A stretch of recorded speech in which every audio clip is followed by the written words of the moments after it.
Welcome to the Bulwark podcast. I'm Charlie Sykes. We're going to do something a little bit different today because of the breaking news. I really had wanted to devote today's podcast to the weird concurrence by Clarence Thomas in a case involving the internet platforms. Talk about Section 230, the Republican Party's bizarre turn into trust busting. And so we're going to do that anyway. We're going to be joined later on the podcast by Berin Szóka, who is the president of Tech Freedom, to talk about all of that. We're going to have a very, very extensive conversation. But of course, we had breaking news. One of the more consequential verdicts that we have experienced in decades came down yesterday. You all know about it. The entire nation was holding its breath, and in the Derek Chauvin case, guilty on all counts. It was really an extraordinary moment. I always, push back against hype. This is the biggest. But you really had the sense that this could have been explosive. To say this was one of the most dangerous moments for the country, if it had gone the other way, I don't think is really overstating it. It certainly would have been a crisis for the Biden administration. So we're going to start off by talking about that, the Derek Chauvin case, the fallout. And joining me to discuss this is our colleague Ben Parker, who has a fantastic piece up on the Bulwark, put it up yesterday, about anti-Anti-Chauvinism. So first of all, Ben, thank you so much for coming on the podcast to talk about this breaking news. Hi, Charlie. Thanks for having me. Well, let's talk about it. So what is anti-Chauvinism? So it's the same phenomenon that we have been seeing and you have been cataloging in great detail for, more than 4 years now, of people on the extremely online right. Started with anti-Trumpism. They, weren't, of course, pro-Trump. That would be unseemly, or, it would clash with their, closely held conservative principles and all that. But, really it was the anti-Trumpists who radicalized them. And we're seeing the same thing on the extremely online right in reaction to the Derek Chauvin conviction. People who, seem incapable of just saying, well, justice was done here and this seems like the right verdict and it's fine. And instead, the emerging narrative very quickly after the verdict was announced was that this was all somehow rigged and that it was cancel culture, or that somehow, some combination of Kamala Harris and Joe Biden and Maxine Waters and, I don't know, probably Don Lemon and who knows, maybe Hugo Chavez and Dominion voting systems too, sort of teamed up to pressure this jury and to influence them into reaching a verdict that, I think we all thought was pretty reasonable. And, they're not pro-Chauvin, because that would also be unsavory. So it's anti-Chauvinism, which is apparently the new standard of the right-wing commentariat. Yeah, and I have some sound bites on all of this, and I'm wrestling with whether I should actually say this because it will strike some people as uncivil. But I was going through your piece, looking at sort of the bitter response, lashing out at the Maxine Waters and Nancy Pelosi. And look, there's always some reason. There's always something you can. You can point to, should Maxine Waters have been more circumspect? Yes. Should Joe Biden have called the shot earlier? No. But it is interesting, that disconnect from this whole question of what the trial was about, the police brutality, whether there was justice, whether we believed what we actually saw, whether or not this was an act of police murder. And this is my uncivil comment, I get a sense that they're deeply disappointed that their narrative isn't going to play out. And their narrative was that there were going to be riots and that somehow the Democrats were responsible for this. And the Democrats were the party of racial disorder. And there's sort of like, damn. We had set this up. Ben Shapiro's newsletter had 4 items about Maxine Waters yesterday morning. You could just see where they were going to go on this and as an opportunity. And instead, here you have a nation relieved and celebrating the conviction of a cop who murdered a black man in plain sight. And they're having a hard time you know, I think, grasping, what do you say? What do you do when in fact they wanted to talk about something else? You know what I'm talking about here? I mean, and it does seem like this anti-chauvinism, this lashing out at the media and anybody else that thinks this was a big deal, has really become, as you put it, the latest article of faith for conservatives in good standing, certainly in Trump world. Yeah, I think that's right. And I think you're absolutely right about sort of their not quite eager anticipation of violence. It's almost like, the weatherman right before a big snowstorm comes in, and he's talking about like, oh, everything's going to be shut down and it's going to be really intense and there's going to be so much snow, so prepare now. And you can tell it's like a little bit foreboding, but also like he's kind of excited. And that was the tenor of the tweets that we saw and some of the other comments we saw leading up to the conviction announcement, that it was, someone said, I can't, wait for the riots in Manhattan tonight, or, I'm sure Minneapolis is going to be so peaceful. And then, like, I don't know, Charlie, like, it's the next morning. Have you seen any riots? Are American cities on fire? I mean, no wonder they're disappointed. They were building up to be able to. But Well, I mean, we all know what they were really trying to say, right? Well, Tucker Carlson sees this as really the end of civilization, that we've given up on civilization. Now, you think I've taken that out of context. To give the people a flavor of what's going on right-wing media, let's just play a little bit of a soundbite of the brain trust on Fox News. Tucker Carlson, Tucker Carlson can have anybody he wants, right, on the show, right? So he Yeah, pretty much. brings on Candace Owens to talk about this, which tells you something about him, but also about the level of this conversation. So let's play about a minute of this.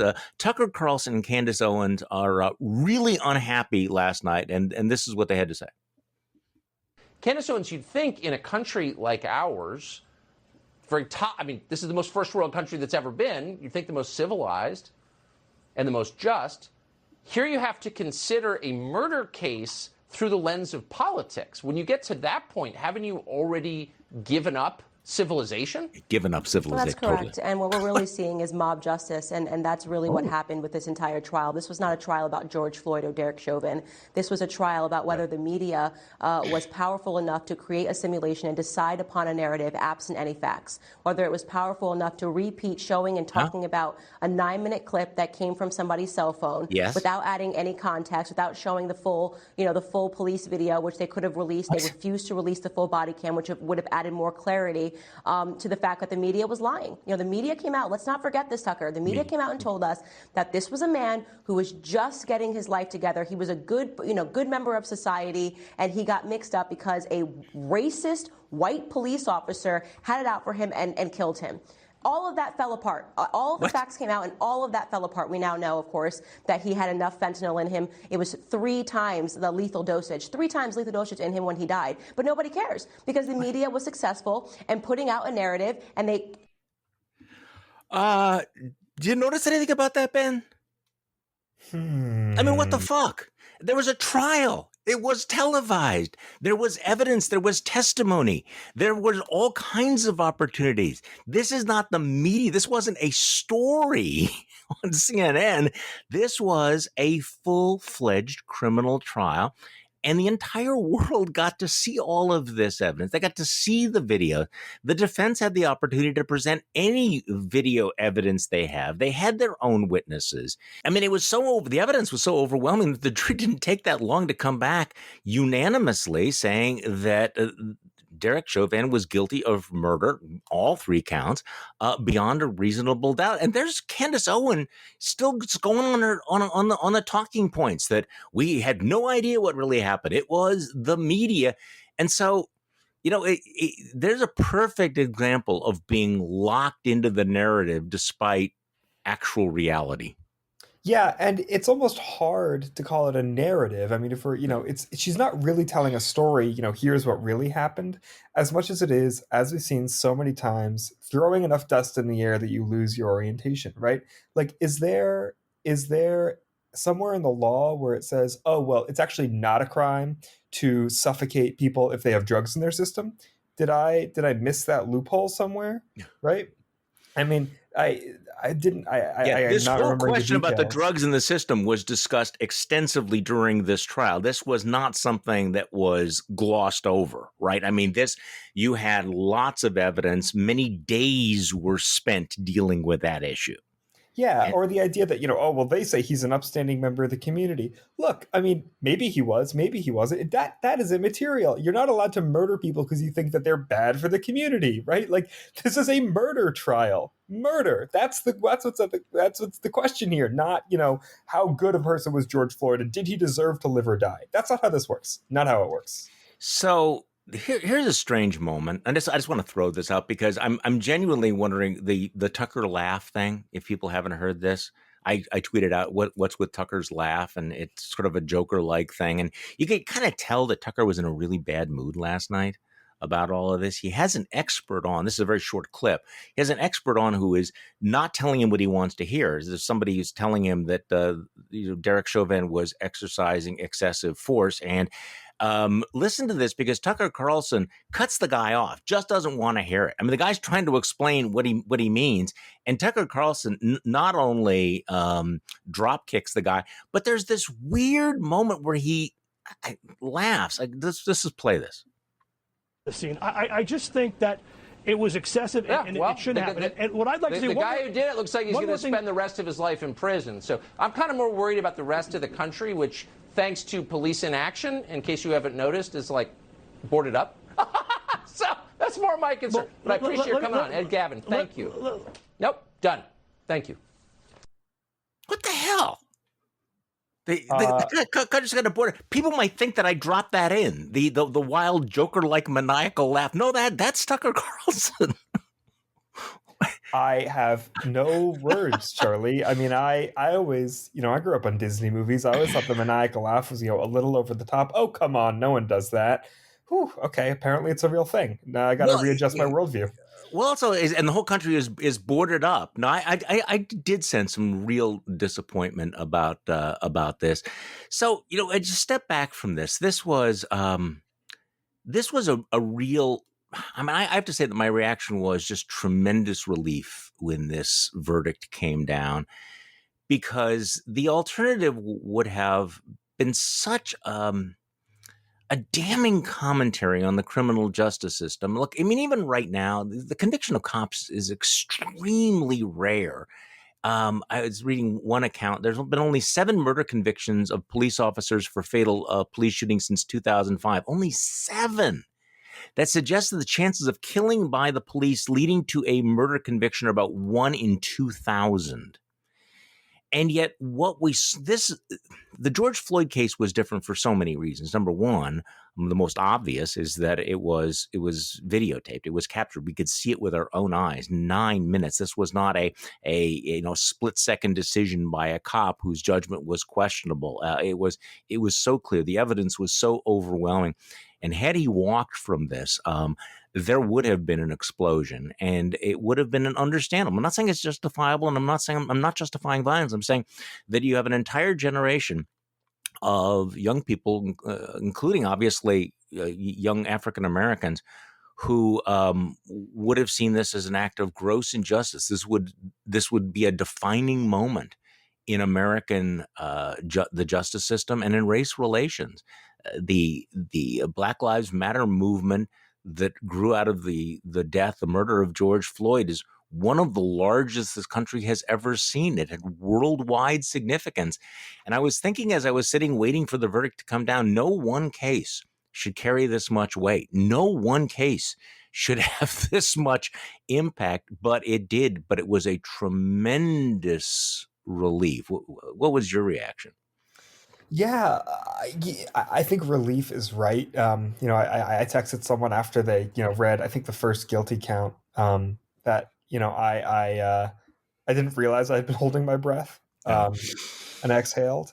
And you're right, like, it is just one case. Maybe, it changes the system a little bit. Maybe we're sort of, it'll change juries, and it'll maybe make prosecutors a little more willing to put the time and energy and resources into prosecuting cops. I don't know that the incentives are aligned that way. Certainly I don't. No, I don't think we're done with this by any means, but relief is right.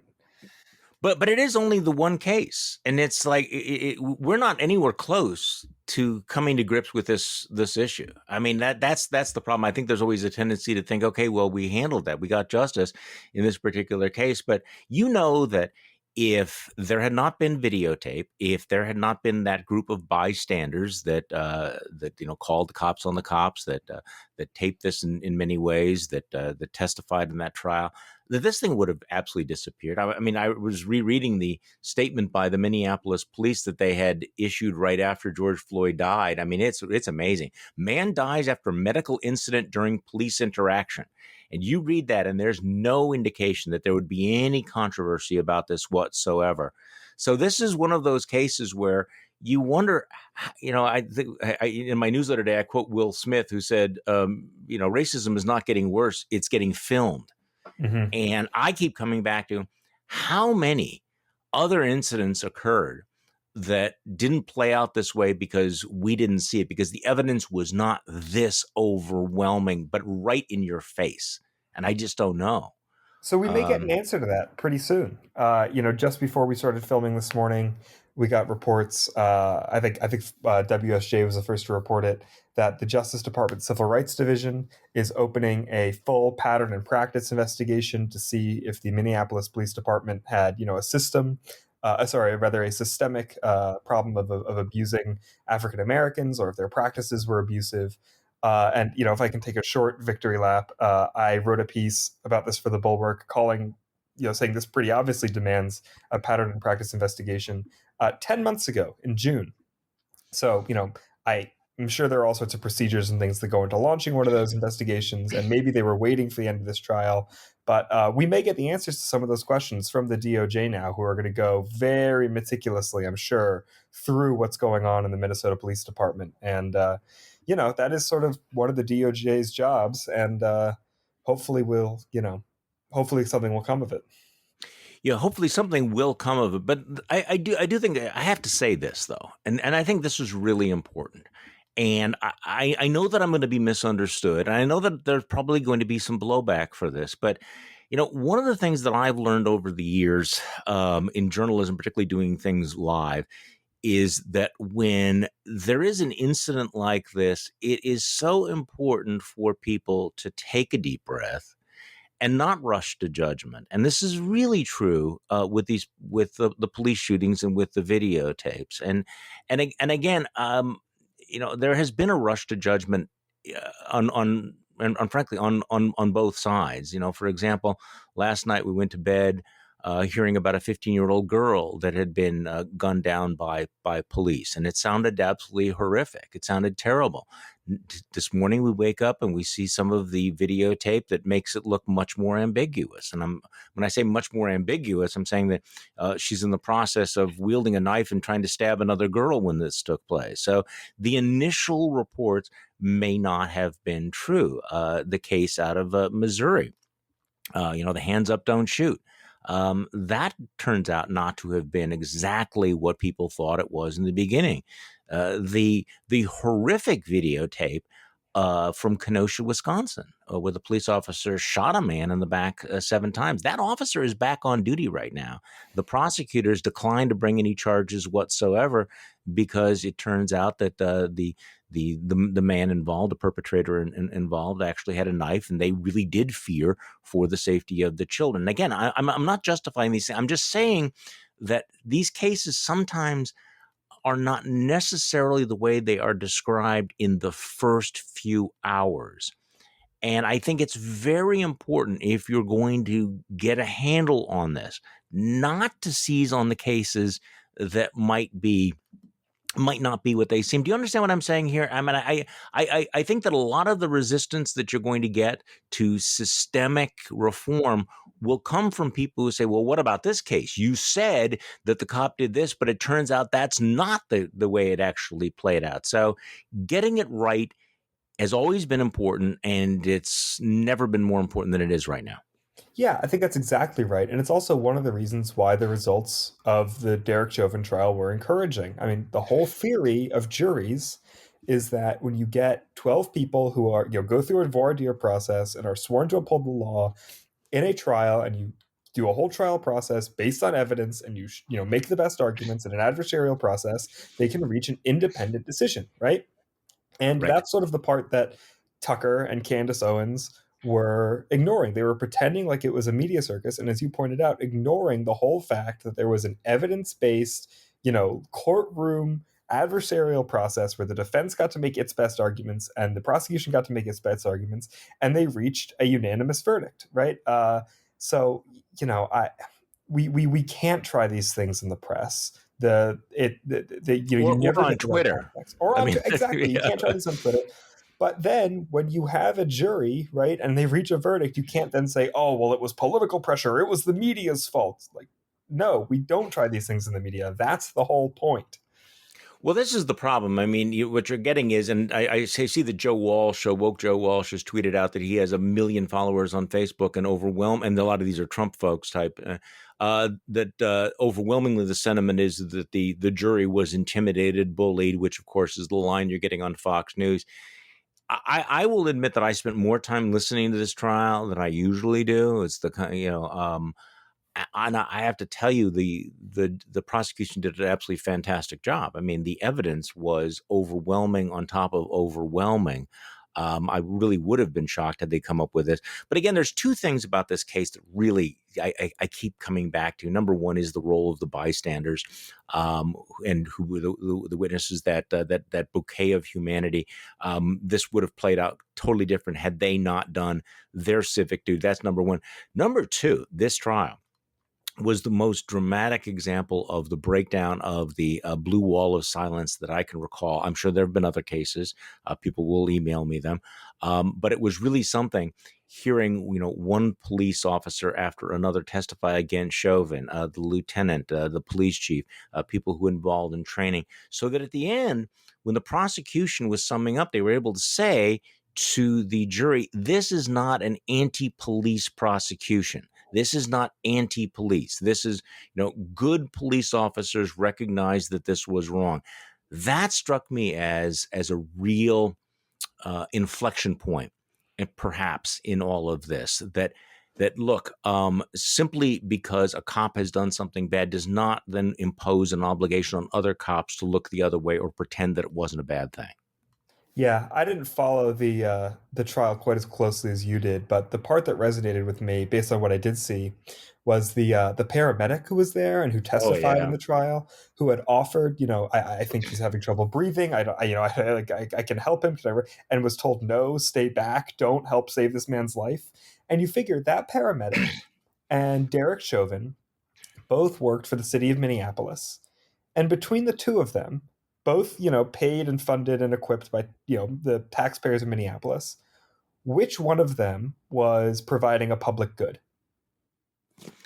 Well, I think that's, part of this picture that the prosecution painted here, that in real time, people were saying, look what's happening. You are killing him.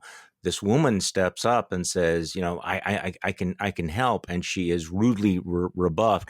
And then, of course, you have the evidence of your own eyes. Okay, let's talk a little bit about the politics of all of this.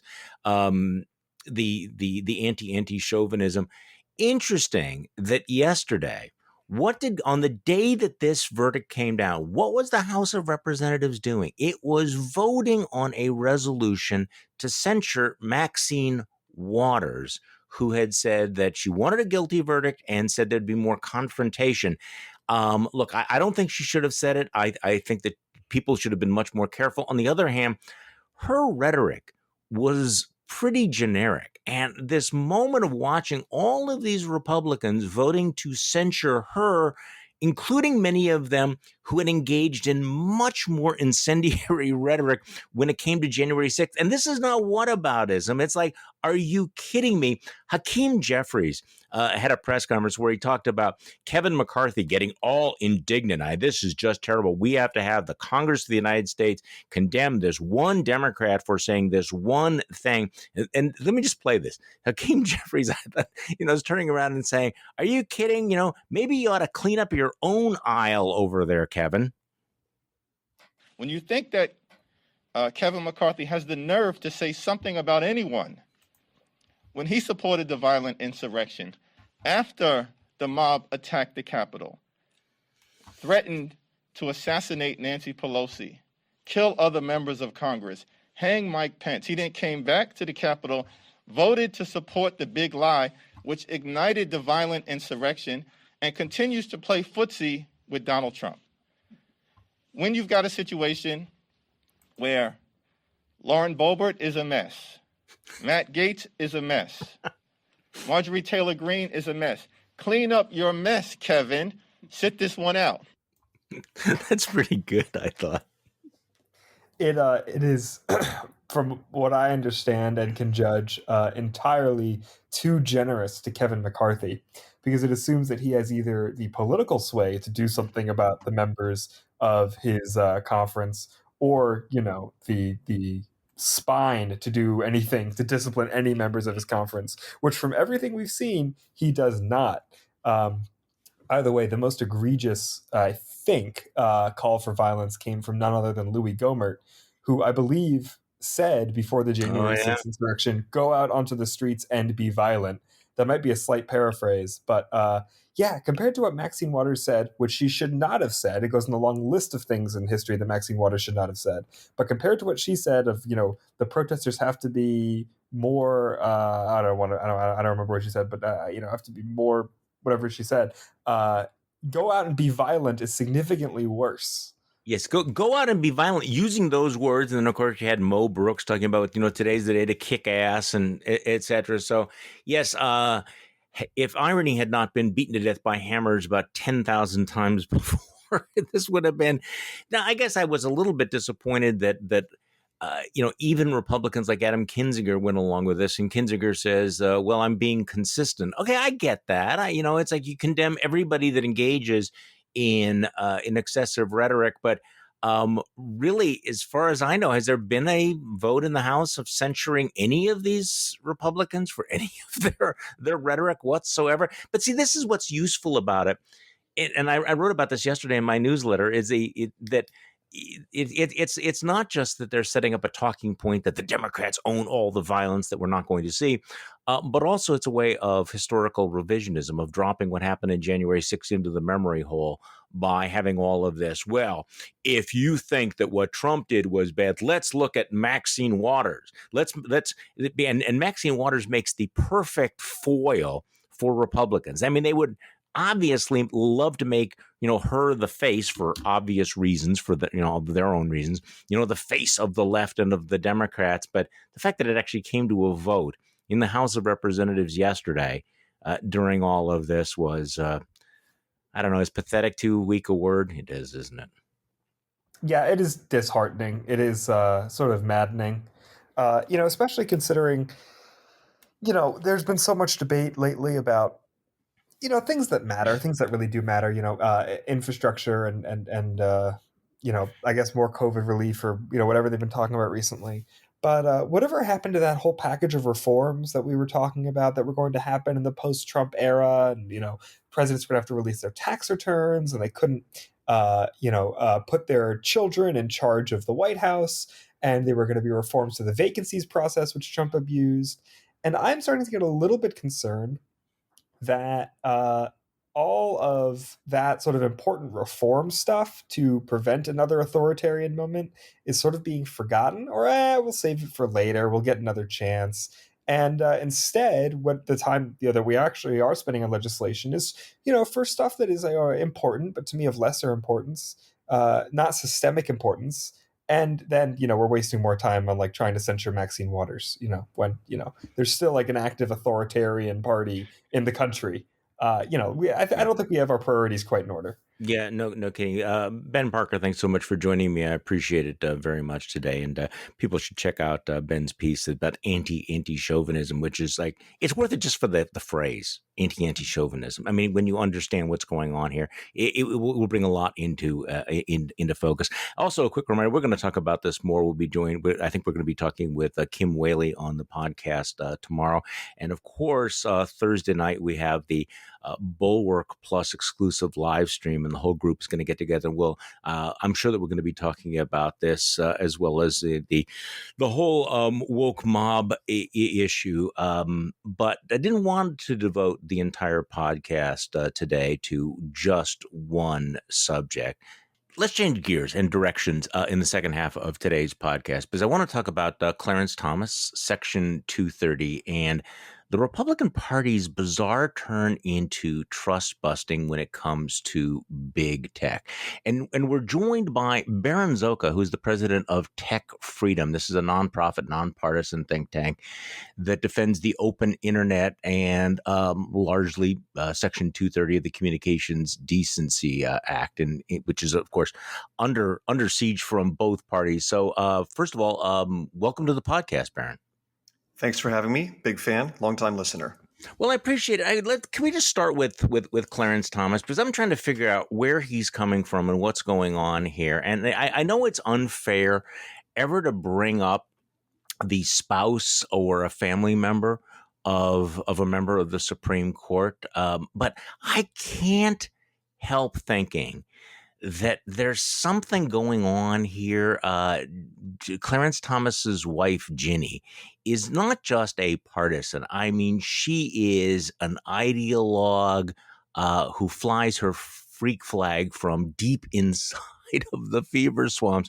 And she's been going on these rants, like a lot of other folks on the right, about big tech. And then Clarence Thomas comes out with this concurrence about platform regulation that felt like it came out of far right field. So is this unfair to even bring up Ginny Thomas in the context of what we're about to talk about the Clarence Thomas concurrence opinion? No, it's not unfair at all, because what we're really talking about here is conservatives, led by Justice Thomas, trying to use the power of the government to force private websites to allow people like his wife to spew crazy.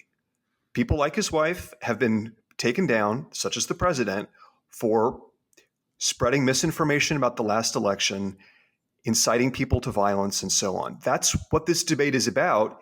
His wife is one of those people, and he's essentially arguing that she has a First Amendment right to speak on private websites and say whatever she wants. And in fact, the First Amendment says the opposite, that private companies get to decide who they will associate with and who they won't. Well, this is what makes this so bizarre, because, again, you said this is what conservatives are talking about. Let's unpack that. Conservatives talking about using the power of government to compel private companies to do things that they've chosen not to do. Up till about 5 minutes ago, that is exactly 180 degrees opposite of what conservatives claimed their position was. Correct? Or am I missing something? Yeah. I mean, you said this came out of far right field. In a way, it came out of far left field. I mean, if you rewind to the 1960s, it was the radical left that was making precisely these arguments. It was called media access theory. And it was the idea that the First Amendment was not a shield against the government. It was actually a sword. And that sword could be used to ensure that media was fair and gave everyone a voice to speak. And that's something that conservatives fought tooth and nail for decades. Remember, they opposed the Fairness Doctrine. President Reagan ended that in 1987, saying that it just wasn't the government's job to police the neutrality or fairness of private media. And we just had to leave that to the market. And conservatives said that all the way through the 2016 Republican platform.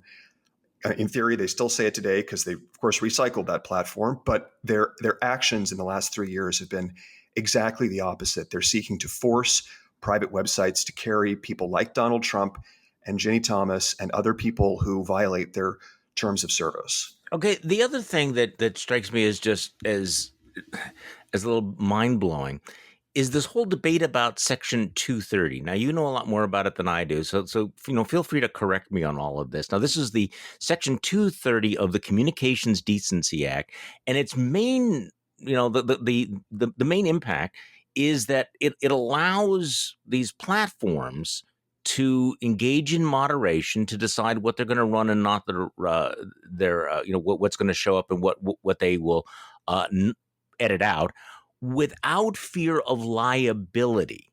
Okay, so they can't be. They are free to be able to do this without fear of liability. If Section 230 were to disappear, though, doesn't that make it more dangerous for the platforms to carry nutty, inflammatory, libelous material? I mean, doesn't that have the opposite effect of what some people on the right seem to think it would have? Yes. And to explain why, you have to understand that Section 230 does two very different things. Mostly, 98% of the cases are about websites being sued for content that they host, or, for example, users being sued for content that they retweet. Donald Trump himself invoked Section 230 to avoid being sued when he retweeted someone else's defamation. So that's the heart of the law. You're not liable for content created by third parties that you somehow make available to others, whether you're a big website or a small website or a user. And in that sense, Section 230 changed the common law because there were two court decisions in the early 90s that held that websites actually would become liable either if they should have known about unlawful content or if they made efforts to moderate that content.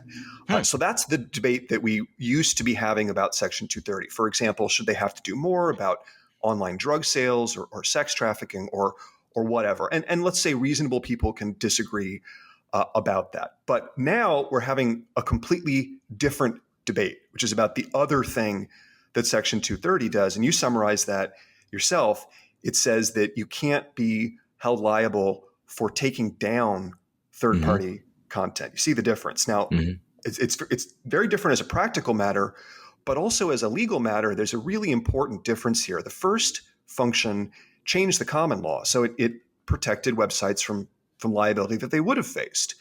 But this protection for content moderation, it didn't change the common law. It merely protects the First Amendment right that websites have anyway to remove content. But it still does something really important. It says that if you're sued for moderating other people's content, you don't have to slog through constitutional litigation, which can cost millions of dollars. You can get that lawsuit dismissed upfront at the motion to dismiss stage, usually, right? And that's really important because at the scale of the internet, where you have billions of pieces of content being posted every day and millions of content moderation decisions being made, if you can't resolve these things quickly, these lawsuits, the theoretical protection of the First Amendment is kind of worthless. So on the one hand, Section 230 is really vital, but on the other hand, conservatives are just misleading everyone when they say that, it's Section 230 that enables this, what they call censorship, just content moderation. Really, it's not. Really, it's the First Amendment that gives private websites the right to decide whose speech they want to carry and not. This seems pretty straightforward, but okay, let's talk about the Clarence Thomas and why I said it seemed like it came out of far right or far left field. It's a concurrence on a completely separate case. This is the case Biden versus Knight, which was basically suing, challenging President Trump blocking his critics on Twitter, and the court tossed it out as being moot, which again seems pretty clear. But then Clarence Thomas issues this concurrence in the case that you write in Lawfare, and if people can look this up, a very detailed discussion of this on the Lawfare blog, Justice Thomas's misguided concurrence on platform regulation. But you point out that he tacks on this concurrence that you write could have implications well beyond the Twitter accounts of politicians. And there are conservatives who are celebrating what Thomas wrote as a roadmap for reining in the social media giants. So is it? Well, it's been called the concurrence that launched 1,000 op-eds. So as a political matter, it really is important. This is really, I would say, a phase change in the debate. And it's Justice Thomas embracing what I would say is, quite frankly, is a nakedly political role. But let me explain just briefly what the case that actually wasn't really before the court was about. So you said it's a concurrence in a case. That makes it sound like this is a normal decision by the court, and this is just one of the justices weighing in with their opinion. But that's not really what happened. This is, remember, the court does two basic things. It rules on cases, doesn't take very many of them, and then it rejects the vast majority of cases that it's asked to take. And this is actually one of those latter cases. So the court was asked to review a lower court decision, and the court just said, no, we're not going to do that. And normally that would be it. It would just be listed among cases that the court decided not to take. But in this case, Justice Thomas does something that he does more than any other justice, which is he uses that occasion to issue an opinion saying we should have taken this case. Now, that's not inappropriate in itself. The problem here is that he's using this case, which is about, as you said, the ability of a politician to block people on his Twitter page, to talk about something completely different, which is Twitter's ability, or Facebook's, or any other website, their ability to block users who violate their terms of service. So you see, he's really just using this as an opportunity to just freestyle and to promote a bunch of arguments that really, as I say, come from this discredited media access theory of the extreme left of the 1960s, to make arguments that until a few years ago, conservatives would have found utterly ridiculous. And they're even actually totally contradicted by his own positions in past cases. So that's the posture of this case. Just really briefly, let me just explain the case below. This is the Knight case. Yeah. In a nutshell, this gets a little confusing because some people say, well, how can Donald Trump's Twitter page be a public forum, but Twitter not be a public forum, right? Well, the answer is pretty simple, right? So a public forum is government property, or the equivalent of government property, where you have a right to speak, and the government can't limit that right except with neutral time, place, and manner restrictions. That's a very high-level summary. And what the court below said is that just as if you organize, let's say you're the mayor of a small town and you organize a regular meeting at a private hotel, well, the private hotel is a private forum, it's private property, but the meeting space that you use is a limited public forum, and you, the mayor, you can't kick people out because you don't like their views. And the court said exactly the same thing applies for Donald Trump's Twitter page, but that doesn't make Twitter itself a public forum any more than Hilton Hotel becomes a public forum overall. I mean, Hilton can still kick people out, just like hotels refused to host Josh Hawley's events after the January 6th insurrection. So that's actually it's not that hard a case, but that's really not the issue that he wants to talk about. Thomas wants to talk about forcing websites to host speech that they don't want to host. So, one of the things that we've been hearing on the right is that we ought to treat these platforms like utilities, like public utilities, which again, I am old enough to remember when ideas like that were confined to the left, when they were basically talking about this, instead of thinking of them as private actors, private companies, to treat them like a utility. I mean, is that the direction that Thomas and others are going right now? Yeah, roughly. Now more concretely, the model, he invokes two models of regulation, and one of them is very similar to utility regulation. It's called common carriage. Yes. So if you're a railroad, the government can regulate the prices that you charge, and essentially it ensures that you have to treat similarly situated people equally. And that's an old concept. It applies to innkeepers and toll road operators and bridges and so on. And it's true that common carriage regulation was applied to some communications networks. So most notably, the telephone network is a common carrier. Now, Justice Thomas asserts that we can apply that same framework to websites, but we can't. And it's not really hard to understand why. When you get a hate call on the phone, you don't blame the phone company. You don't assume that they're responsible because they offer a neutral conduit, right? They don't edit the content that goes over the phone network. They don't hold themselves out as providing you a family-friendly service or anything like that. So they're really fundamentally different from websites, and not just websites today, but if you go back even to the early 1990s, you see that internet service providers and the proto-social networks that we had in the early 90s, all of them held themselves out as doing something that's completely the opposite of common carriage, right? Common carriers say, we will serve everyone equally, and we're not going to interfere with the decisions that you make, right? Social media today have, as everyone knows, have community standards that say we don't allow X, Y, and Z. And this is not new. And I just want to share with you as an example of what this looked like in the early 90s. Prodigy, you may remember. I do. Prodigy, CompuServe, right? Those were early social networks. Well, in one of those early critical cases, the early social network advertised itself in newspapers saying, we make no apology for pursuing a value system that reflects the culture of the millions of American families we aspire to serve. Certainly no responsible newspaper does less when it chooses the type of advertising it publishes, the letters it prints, the degree of nudity and unsupported gossip its editors tolerate. That is what social networks from the earliest days have always held themselves out as doing. It is the exercise of editorial control, and it's essentially no different from newspapers. Well, let me read you something from your article and have you explain it.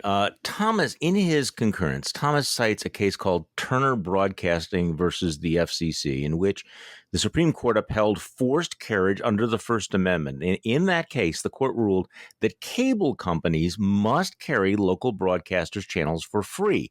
Major case. Turner seems to parallel conservatives' contemporary arguments about big tech. Quote, when an individual subscribes to cable, the physical connection between the television set and the cable network gives the cable operator bottleneck or gatekeeper control over most, if not all, of the television programming that is channeled into the subscriber's home.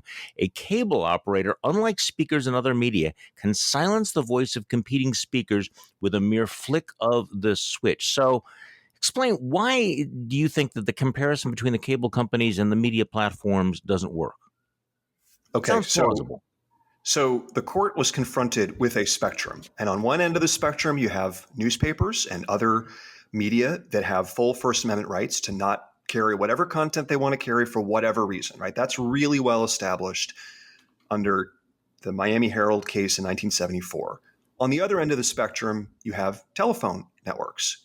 And the question that the court confronted in Turner, 1994, is, are cable operators more like the telephone network, or are they more like newspapers? Because and this is essentially the same argument we're having today, which is why Thomas focuses on the Turner case. And as you noted, the court ultimately upheld mandates that local broadcasters could get their channels carried on the local cable system. But the reason that they upheld that is really important, right? So that analysis of gatekeeper power, right? Mm-hmm. Well, first of all, they were literal gatekeepers. There was only one pipe to the home. If you wanted to get what we now call cable service, which was then called multi-channel video programming distribution service, if you wanted to get that, cable was your only option. That was it. So it wasn't market power. It wasn't like what Google or Facebook or Twitter have today. It was really one pipe. So that's clearly not true today for social media, no matter how popular they are. But more importantly, Turner really wasn't about editorial control. So in Turner, the complaint the cable companies had was that the government was essentially seizing a third of their channel capacity and saying, you got to give this to local broadcasters and you can't charge for it. And of course, that hurt their bottom line. Now, that is a kind of regulation that is sometimes imposed on media companies. It's economic regulation, essentially. But the cable providers never objected to the nature of the content that they were carrying. They didn't say, well, we don't want to be associated with Nazi speech or Holocaust denial or whatever. It was purely economic. And so the court didn't have to confront the issues that it has to confront today, which is really can you compel a private company to be associated with speech that it finds reprehensible? And in fact, the court specifically noted that there was a long history of cable companies carrying and indeed being forced to carry local broadcasters. And nobody blamed the cable company for content that they saw on the broadcast channel. They just didn't associate it with them. And that's really the critical First Amendment point here. It's you can't force a private entity to associate itself with speech that it finds reprehensible. Okay, so that is the key. That is the key principle. So how do conservatives like Clarence Thomas reconcile that with their position, again, up till 5 minutes ago, about the photographers who didn't want to photograph gay weddings, or the bake shop that did not want to make the cake? Wasn't that their argument, that no one should be compelled, or do they make some sort of a distinction there? Because I mean, it seems very much like the same thing, that they're arguing you can't force this private company to violate its religious conscience or whatever by associating them with something with which they disagree. And yet, isn't that exactly what they're doing with the platforms now? Yes, that is exactly what they're doing. And Thomas doesn't even try to distinguish the two things directly. He invokes another model of regulation. So we talked about common carriage. You have to treat everybody equally. He then says, well, maybe even if they're not common carriers, maybe we could regulate them like public accommodations, right?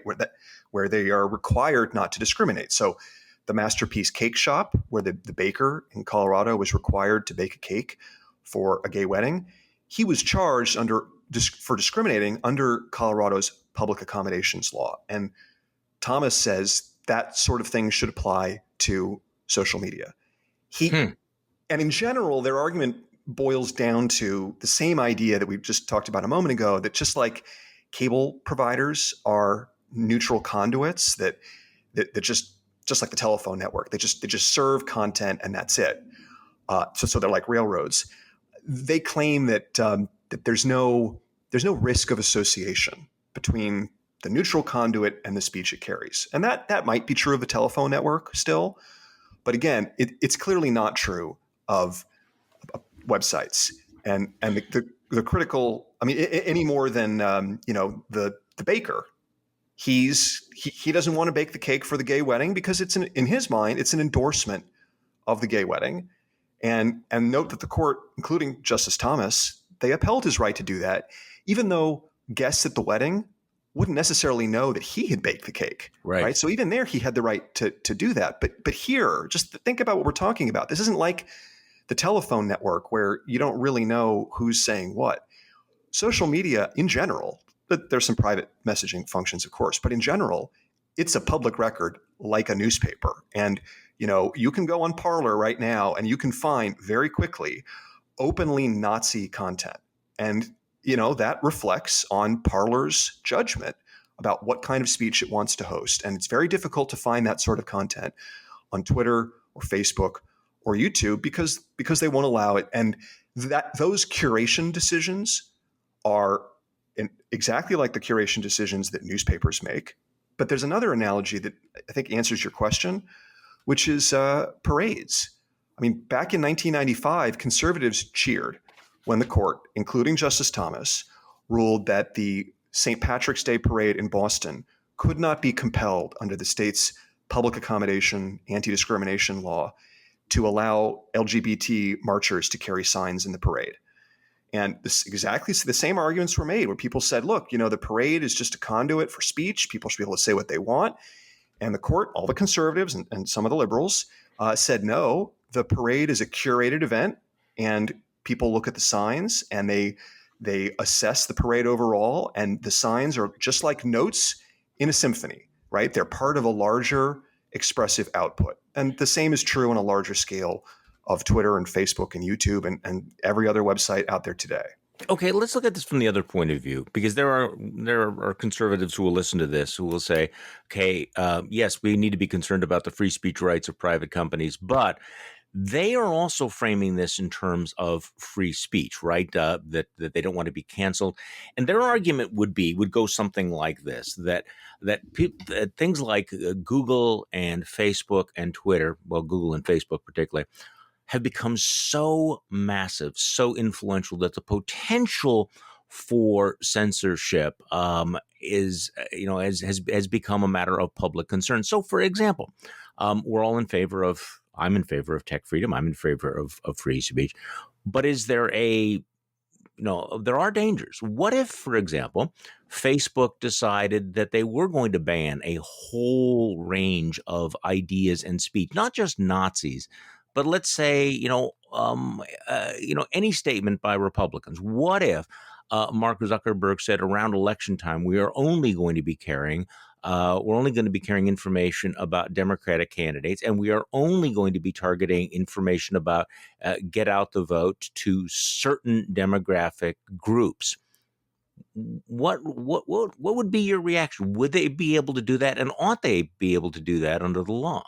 Well, again, the question is not whether they should be able to do that under the law. It's whether they should be able to do that under the Constitution. And the First Amendment here is very clear. Your so-called monopoly power does not matter. We'll come back to Turner in a second. But as a general matter, let's look at 1974. I mentioned Miami Herald. So Miami Herald is, to my mind, is the most important decision in the 20th century about the First Amendment. And basically it was 1913 Florida law imposed fairness doctrine requirements on newspapers. So if there was a political candidate who was criticized in the paper had to host a reply from that candidate on its editorial page. And the court struck that down and said, no, you can't require private newspapers to host speech that they don't want to host. And critically, the court noted that even in the 1970s, most media markets, and especially in small towns, had only one source of news. There was a true monopoly. There was one newspaper, and often that newspaper might have been co-owned by the radio station. And the court said it doesn't matter. You can have a monopoly, and it doesn't change your First Amendment rights.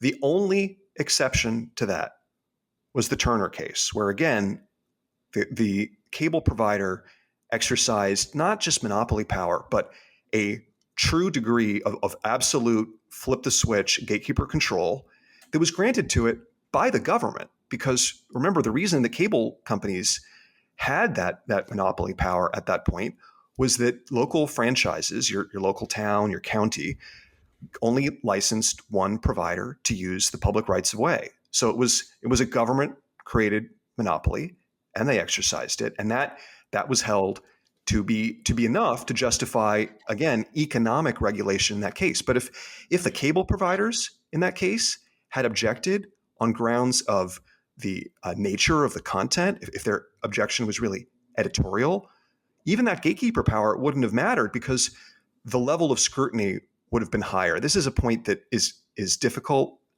sometimes for people to follow, but it's really important that, generally speaking, the court applies strict scrutiny, which means that regulations almost always die because you've got to show that there's compelling government interest, there's no less restrictive means available, and the regulation is narrowly tailored to that.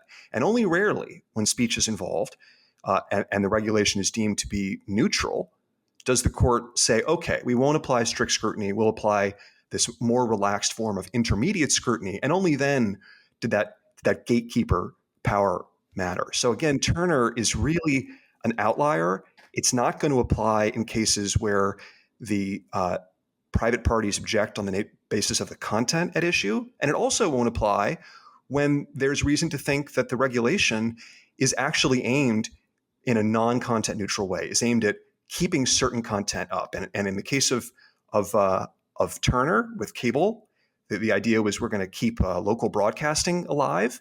The court said that's a neutral regulation. Ironically, it was Justice O'Connor, joined by Justice Thomas, who said, no, that's not neutral. That's favoring some speech over others. Now, that was a debatable point then, but here it's not debatable. It's very obvious that the reason for these mandates is to force websites to keep up certain kinds of speech that today's Republican Party finds politically useful. hate speech, misinformation about elections, vaccines, and so on, and a variety of other forms of content that websites decide they're not going to host. So can we separate out the content regulation from the potential of economic regulation? For example, antitrust actions against, say, Google or Facebook. I don't know whether you saw it. There's a small newspaper chain in Wisconsin that has just filed an antitrust action against Google. And of course, this has become a major issue in local media where, local media is dying on the vine, in part because platforms like Google are sucking up 90% or more of the ad revenue. So is that related? Is that separate? Would the court look differently on that kind of trust busting, antitrust economic approach to the platform dominance as opposed to the content regulation? Short answer is yes. Well, let's take the economics and then the law. On the economics, it's really Craigslist that killed the local newspaper business model. Yeah, classifieds were the bread and butter of local newspapers. True. And Craigslist very quickly made that something that no one would pay for. So yes, it's not as simple as blaming the big platforms. Technological change is always difficult. And I would just say, without going into a long discussion about this, I would say that the most important thing for journalism is to ensure that advertising can continue to be profitable. And if you're concerned about that, you should be really concerned about people who want to restrict the use of data to target ads, because that has the effect of making ads less profitable for publishers. All right, but that's not really what we're focused on. Instead, we're trying to blame big tech for everything. Now, your legal question. Yeah, there is a difference. So media companies in general are not immune from the antitrust laws. And that goes back to the Supreme Court's decision in Associated Press in the 1940s.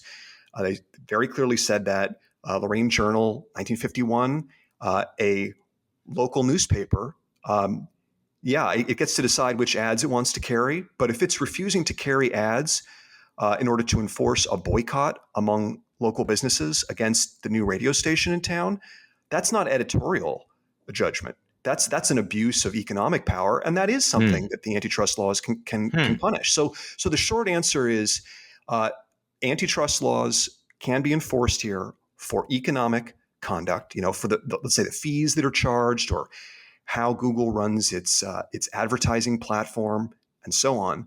But what you can't do is what conservatives are now trying to do, and they're saying this quite openly. They're complaining about what they call censorship.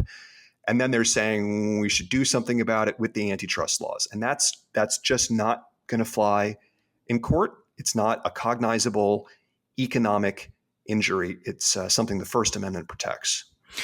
Let's go back to Clarence Thomas. Again, so people don't understand, this is a concurrence that is, you point out, is it's a non-binding statement. It was issued without briefing. Is there any indication that other members of the court share Thomas's views on this issue of the social media platforms, or is he an outlier? Is any of the other conservatives you think might be sympathetic, might join Thomas in the future? Yeah, that's a great question. It's a little hard to say because these issues really haven't come before the court, and the reason they haven't come before the court really is Section 230. Section 230, again, has avoided the courts having to deal with these constitutional issues, because when websites are sued for moderating content today, those lawsuits are tossed out generally on Section 230 grounds. And then sometimes the courts will say that the website is not a public forum. But these other questions he's inviting people to sue over just really haven't been litigated. So we don't know. I guess I wouldn't be surprised if I had to speculate if Justice Alito might be somewhat sympathetic. But more broadly, he's actually running contrary to the general current of thought among conservative judges and indeed among conservative justices. Justice Scalia was the greatest champion for the First Amendment ever. This surprises some people. But it was he, for example, who said in 2010 that the principles of the First Amendment do not vary as new media emerge. So in that case, the court extended equal protection to video games. So if you read his decisions carefully, if you look at other decisions the court has handed down, I think you actually come away with a very clear impression that they would take a technologically neutral approach to content regulation. I noted that in the Turner case in 1994, it was the conservatives who were most skeptical. Right? It was they who were saying, no, you can't force private websites, or in that case, private cable operators to do things. And your regulations, even though you say they're content neutral, they're not, because they favor some speakers over others. So that would suggest that here, conservatives would take the same approach. And if a regulation favors some speakers over others, or some content or viewpoints over others, it gets strict scrutiny and it will be shut down. So that's all a way of saying I think he's running in the opposite direction. But I would note in particular that Justice Kavanaugh has actually been extremely outspoken on some of the exact issues in this case prior to joining the court. And this is the one other analogy that we haven't talked about, which is net neutrality. Yes. So most people know, net neutrality is basically the idea that your broadband company shouldn't block or throttle content. And some people on the right, even though conservatives fought net neutrality and called it Obamacare for the internet, some people on the right are now saying we need social media neutrality. And they forget what someone like Justice what Justice Kavanaugh said when that finally got litigated, which is just basically the following. So 2015, the Obama administration issues their updated net neutrality rules. Ted Cruz calls it Obamacare for the internet. And of course, it goes up to the D.C. Circuit, which is really the second most important court in the country. And Judge Kavanaugh was then sitting on the court. Lower panel of judges upheld the decision. And then it gets appealed to the D.C. Circuit, and the cable companies ask for a full rehearing, and the court denies. And Judge Kavanaugh then writes this very long dissent saying that you cannot treat broadband providers as common carriers, right? Exactly the same issue that Thomas is raising now. You cannot treat them as common carriers because that infringes upon their First Amendment rights. So point number one, again, conservatives have been skeptical of common carriage regulation. Kavanaugh argued that it infringed upon First Amendment rights. So that was their position. But it's also important to note what the court said in response. So the two judges who had upheld the FCC's open internet rules, which treated broadband providers as common carriers, said, look, there's no First Amendment problem here because the rules only apply to broadband providers that hold themselves out as serving everyone, as offering equally, serving them connectivity to all endpoints of the internet without editorial intervention. So remember, I mentioned railroads at the outset. Essentially, the court was saying, look, if you operate like a railroad, if you say you're going to deliver service, your package gets from point A to point B and that's it. If you say you're a neutral conduit, then you can be held through common carrier regulation to act like a neutral conduit. But importantly, the court said the opposite's also true. If you decide you're going to offer a family-friendly service, just like I told you at the outset that we heard from Prodigy in the 90s, that the rules wouldn't apply to you and you wouldn't be treated as a common carrier. And if you were, then we would have to address Judge Kavanaugh's First Amendment argument. So essentially, you see, Justice Thomas is now making the opposite of Kavanaugh's arguments. Well, we need to underline this point because when we say that conservatives are pushing for all of this, as you point out, no, not necessarily. This I think comes as a surprise to some folks to realize that there are actual conservatives on the bench who are not necessarily going along with this fever swamp new right approach to free speech, and that in the end they may turn out to be a bulwark against some of these attempts to co-opt the free speech of the platforms. I think that's exactly right. I think this is just as with the election, where we saw the Republican Party march in lockstep to Crazy Town. We're seeing every Republican, every single one in Congress is spewing the same nonsense today about this sort of thing. And yet the serious people on the courts, with the exception of Justice Thomas, and I'm sure some of the lower court judges, the serious people are still sticking to the long-standing view of Justice Scalia, previously Justice Thomas, and other conservatives, that in general you can't compel people to associate with speech that they find reprehensible. And that's as true for the patisserie, as in Masterpiece Cake Shop, as it is for the platform. Well, let's leave it on that optimistic note, that in fact it may be conservatives who come to the rescue here. Berin Szóka, the president of Tech Freedom. Berin, thank you so much for joining us on the podcast today. Thanks for having me. And thank you for listening to today's Bulwark podcast. I'm Charlie Sykes. We'll be back tomorrow, and we will do this all over again.